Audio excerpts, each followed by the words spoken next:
The week before my wedding, my grandmother pulled me aside in the quiet of the sewing room, away from the noise of my younger brothers in the yard and the smell of bread rising in the kitchen, and I thought, this is the moment. This is when she gives me the thing I have been too afraid to ask for. She was a woman who had raised 9 children, buried 1 husband, and kept a household running with a kind of calm efficiency that I had spent my whole life trying to understand. If anyone had the answer, she did. She took both my hands in hers. Her skin was cool and dry, the way hands get when they've spent decades in service to others. She looked at me for a long moment, the kind of look that feels like it carries weight. And then she said, "Be grateful for a patient husband, Fern. That is a woman's greatest gift." Then she patted my hands, stood up, and went back to her stitching. That was it. I was 20 years old, 5 days from my wedding, and that was everything I had been given. My name is Fern, and I grew up old order Amish in a community most people have only seen through the windows of slow-moving tourist buses. And what I am about to tell you is not my story alone, it is the story of nearly every girl who grew up where I did, who stood at the edge of her wedding day holding nothing but silence, and was told that the silence was enough. What Amish girls are taught about men before their wedding night can be said in 3 parts, and none of them are what you might expect, and none of them prepared us for anything real. The first thing we were taught was that a husband has needs and a wife's purpose is to meet them not in those words, never in those words, but woven so tightly into everything else, into the sermons, into the way older women spoke about their husbands with a kind of quiet resignation that I confused for peace, into the bishop's voice reading from Ephesians at every single wedding I had ever attended, that by the time I was old enough to understand what was being said, I had already absorbed it the way you absorb the cold in January without deciding to, without noticing, until you realize your whole body has gone numb. I remember my mother's closest friend, a woman named Lydia, who everyone in our district respected deeply, a woman who had seen hard things and come through them with her faith intact. She took me aside 2 days before the wedding and told me that Jonas was a good man, and that a good man deserved a wife who did not make him feel like a burden. I stood there nodding, smiling the way you smile, when you sense you are in the middle of something important, but cannot quite locate the center of it. I did not know what any of it meant for what was actually coming. I just knew that my comfort, my fear, my questions, those were not part of the conversation, and I had learned well enough by then not to make them part of it. The second thing we were taught was that the body was not something a good woman thought about too carefully, that to dwell on physical things was itself a kind of a modesty, that the girls who whispered and giggled about wedding nights at the singings were already edging toward something shameful, and so I did not think about it, or I tried not to. And when the thoughts came anyway, the fear, the blankness where knowledge should have been, the specific terror of not knowing what I was supposed to do or feel or say, I pushed them down and held on to the phrase that circled quietly through our community like water finding its level, God will provide understanding when the time comes. The body knows. I have turned those words over so many times in the years since leaving, because the body does know things: hunger, cold, exhaustion, the difference between safe and unsafe, but a body that has been taught since girlhood to distrust its own signals, to equate physical awareness with spiritual failure. That body has been trained to work against itself, and no one told us that. No one told us we might arrive at our wedding nights frightened not just of the unknown, but of our own skin. The third thing we were taught, and this one sat the heaviest, the one I have had to work the longest to name, was that a good wife endures. That if something felt wrong or painful or confusing, the correct response was silence, was patience, was not burdening a decent man with a decent woman's discomfort. My closest friend growing up, a girl named Miriam, married the autumn before I did, and she told me years later, after we had both found our way out of the community and into lives that had room for honesty, that the hardest part of her wedding night was not the pain, not the confusion, not the feeling of being a stranger inside her own body. The hardest part was lying there in the dark afterward with her husband already asleep and having no framework at all for what had just happened. No way to know if the strangeness she felt was normal or grief, or simply what marriage was going to feel like forever, and that she had stared at the ceiling until nearly 4 in the morning and then gotten up at dawn and made breakfast and said nothing, because saying nothing was what she had been prepared to do, because endurance was the only preparation she had received. She lived like that for the better part of a year before an older woman in her church district said something sideways. In the quiet, coded language that Amish women use to pass knowledge, they were not supposed to have a comment about something practical.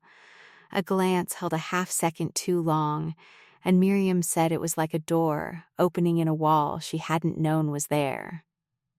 8 months. Because nobody told her the door existed. I got married on a Friday in early November in my parents' farmhouse, close to 250 people filling every room and spilling into the barn, the smell of roasted chicken and coffee and wood smoke, and something underneath all of it that was just the warmth of people who had known each other their whole lives, crowded into the same space, which is one of the things I genuinely loved about the community I grew up in and do not pretend away now that I have left it. The ceremony was long. The bishop preached about foundations and yielding, and what God asks of a husband, and what God asks of a wife. I sat in my plain dress and my white apron, and I listened. And underneath all the listening, I kept circling back to my grandmother's hands in mine, and the words she had chosen from everything she knew, all those decades of living, to hand to me, be grateful for a patient husband. By the time Eli and I were finally alone that evening, I had been awake for nearly 19 hours, and my hands would not stop trembling. And what I realized when I looked at him sitting on the edge of that bed, a bed he had built himself, under a quilt my mother had made from squares of green and white, was that he was shaking too. He had received exactly as much as I had. His father had taken him aside sometime in that final week and told him to work hard and provide well and lead his household with prayer. And nothing, not a single word, about the girl now sitting across from him in the lamplight who was trying very hard to hold her face still. We were 2 people handed a life together and sent into a room with no map, with the quiet expectation that we would find our way. And what I can say is that Eli was careful in the way a person is careful when they genuinely do not want to cause harm and have no way of knowing what harm looks like. There were moments that night when I wanted to say wait, when something in me was reaching for a word I didn't have. And I didn't say it not because Eli would have refused. I do not think he would have. But because the possibility of saying it had never fully formed in my mind, because I had been taught so thoroughly that my discomfort was not something to bring into the room, that I couldn't locate the beginning of the sentence. Afterward, he held me in the dark and asked if I was all right, and I said yes, and it was true in the narrowest possible sense of the word. I was there. I was breathing. Nothing had broken, but it was also the only word I had been given for that moment, because the language I had been handed for my own experience began and ended with endurance and submission and silence, and none of those are the same as all right, though none of them are quite the opposite either. I lay awake for a long time listening to the horses in the barn and the wind moving across the fields and the ordinary world going on exactly as it had before, indifferent and steady, and I could not find a single word for what I was feeling. In the years since leaving, after the shunning, after the letters that stopped coming, after I found a therapist who had a small office full of green plants and a way of listening that did not flinch, I described that night for the first time out loud, carefully the way you test ice before you put your weight on it, and she let me finish without interrupting. And then she said something I have not stopped carrying. She said I wasn't unprepared, because no one cared about me. I was unprepared, because the system needed me to be. An Amish bride who has language for her own experience, who understands that her comfort matters and her confusion is allowed to be spoken. Who knows she can say wait, or not yet, or this doesn't feel right, that woman is harder to keep inside the silence. The silence was never modesty. It was never virtue. It was architecture. It was structural. It held everything else up, and it had been passed down with such precision, such consistency, across so many generations of women who taught their daughters only what they themselves had been given, that no one in the chain had ever stopped long enough to ask whether it was kind, whether it was honest, whether it was what love was actually supposed to look like. I tell this not to make anyone angry at a community that gave me real things. I still carry a faith that is rebuilt and complicated but mine, a work ethic that has held me through every hard year, a knowledge of what it feels like to belong so completely to a place that leaving it costs you everything, but because I know that what happened to me and Miriam and every girl I grew up with did not only happen in my district, in my county, in my tradition.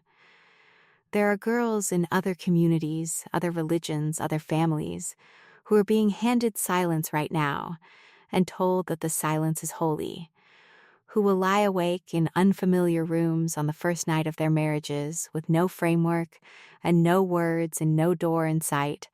And I want those women to know the thing no one told me. Your body is yours. You are allowed to know it. You are allowed to have questions. You are allowed to say wait and not yet, and this doesn't feel right. And those words are not failure, and they are not immodesty, and they are not a falling short of whatever it is you were told God requires of you. They are the most basic thing any person is owed. And the silence that was put in their place was never sacred. It was just silence. And you were never as alone in it as they needed you to believe.